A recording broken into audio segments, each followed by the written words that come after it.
Cofferdam. Ito ay isang pansamantalang istruktura na ginagamit ng mga inhinyero para makabuo ng tuyong lugar sa ilalim ng tubig. Una, naglalagay sila ng mga matitibay na pader na gawa sa bakal o kahoy na itinatayo ng malalim sa ilalim ng lupa sa tinatawag na waterbed. Ang mga pader na ito ang haharang sa tubig para hindi pumasok sa lugar ng pagtatrabahuan. Kapag naitayo na ang cofferdam, gumagamit sila ng mga pump para alisin ang tubig sa loob, kaya't nagiging tuyong lugar ito. Ngunit hindi ganoon kasimple.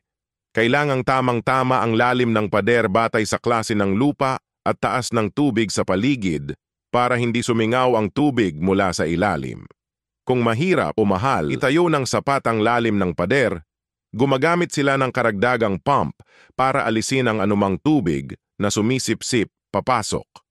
Kapag tapos na ang proyekto, ibinabalik ang tubig sa loob ng cofferdam at tinatanggal ang mga pader.